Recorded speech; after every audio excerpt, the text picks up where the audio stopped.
Hey hello viewers, আজকে আমরা যাচ্ছি আসামের যোরহাট থেকে গৌহাটির কামাখ্যা মন্দিরে। যোরহাট থেকে গৌহাটি যাওয়ার জন্য প্রায় সারা দিনই বাস অ্যাভেলেবেল থাকে। আমরা একটু সকাল সকালই বেরিয়েছিলাম।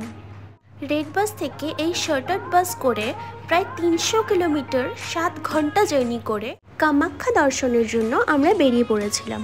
যোরহাট থেকে গৌহাটি যাওয়ার রাস্তাটা ভীষণ সুন্দর, আর মাঝে পড়েছিল কাজিরাঙ্গা ফরেস্ট। হাতি, গন্ডার, হরিণ দেখতে দেখতে পৌঁছে গেলাম গৌহাটি। গৌহাটি থেকে কামাখ্যার দূরত্ব খুব একটা বেশি না, তাই আমরা গৌহাটিতেই স্টে করেছি। রুম তো আমাদের আগে থেকেই বুক করা ছিল, তাই আমরা দেরি না করে সোজা চলে এলাম হোটেল ভ্যামসি ইনে। সুন্দর পরিষ্কার জায়গা, ব্যাস আর কি চাই। এই হলো রুম, আর এর সাথে একদম পছন্দ মতো ব্যালকনি। ব্যালকনিটা এত সুন্দর, আমার মনে হচ্ছে আমি সারা দিন এখানে দাঁড়িয়ে কাটিয়ে দিতে পারবো। যার ব্যালকনি এত সুন্দর হবে, ছাদটা না জানি কত সুন্দর হবে। তাই কিছু খাওয়া দাওয়া করে নিয়ে সঙ্গে সঙ্গে দেরি না করে চলে এলাম ছাদে। এইখান থেকে না পুরো শহরটাই দেখা যাচ্ছিল, ভিউজ তো অসম।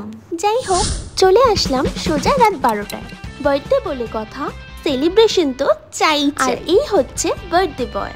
রাত্রে কেক কাটার পরে খুব সকালে বার্থডে বয়কে নিয়ে বেরিয়ে পড়লাম কামাখ্যা। আর এই যাওয়ার রাস্তাটাও ভীষণ সুন্দর।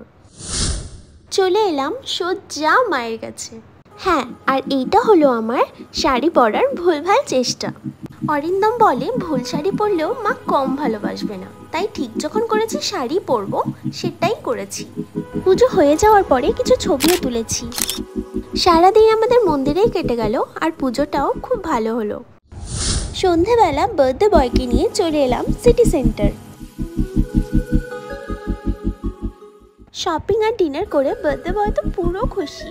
বাইরে এত বৃষ্টি পড়ছিল যে আমাদের ফিরতেও দেরি হয়ে গেছে। যাই হোক, পরের দিন ফিরে এলাম যোরহাট। পৌঁছাতে পৌঁছাতে আমাদের প্রায় সন্ধ্যা হয়ে গেছে। আজ এখানেই শেষ করছি। ভিডিওটা কেমন লাগলো অবশ্যই তোমরা কমেন্টে জানিও। টাটা।